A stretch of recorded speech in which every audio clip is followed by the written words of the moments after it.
They weren't just camps, they were factories of death. What you're about to hear is disturbing, but it must never be forgotten.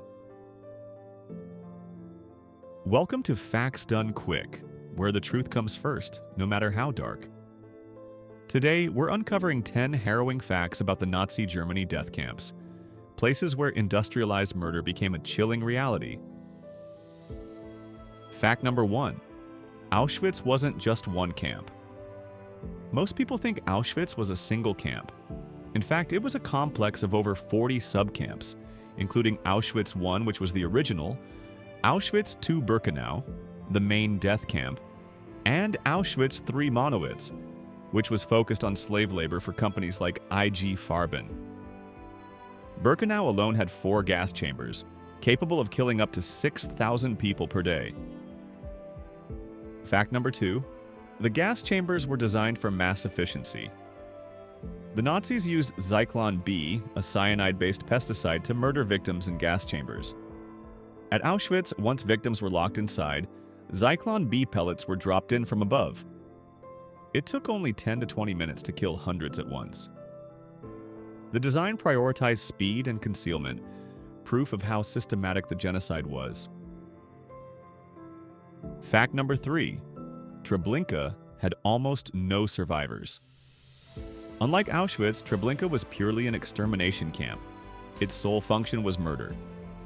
Of the estimated 800,000 to 900,000 people killed there, fewer than 100 survivors lived to tell their story. The camp operated for about 14 months, yet murdered more than any Nazi camp except Auschwitz. Fact number 4. The Nazis destroyed evidence. As the Allies approached in 1944-45, the Nazis tried to erase all traces of the camps. Gas chambers were blown up, documents were burned, and bodies were exhumed and incinerated. This act of cover-up was called Sonderkommando 1005, and is why there are few physical remains of camps like Sobibor and Belzec. Fact number 5. Victims were deceived until the end.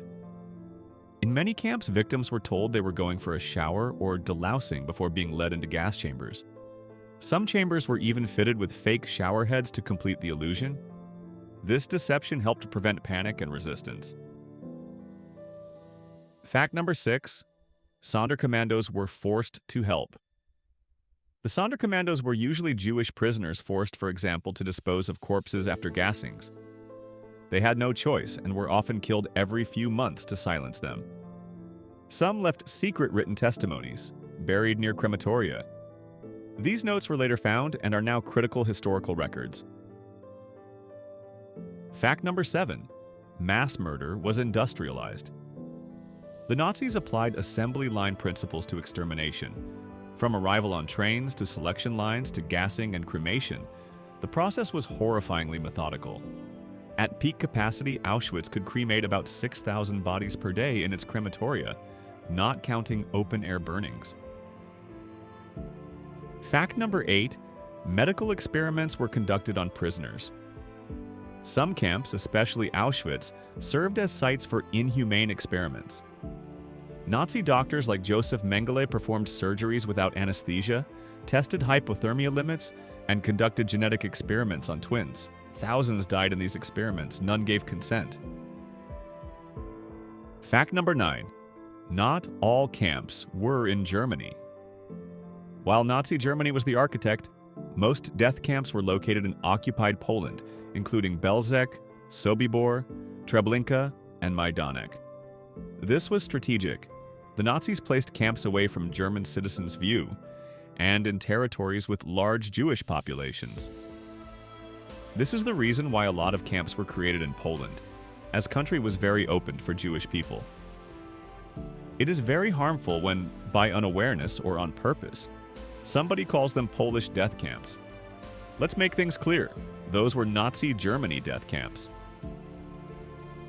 Fact number 10. Millions were murdered. It's estimated that 6 million Jews were killed in the Holocaust, about 3 million of them in death camps.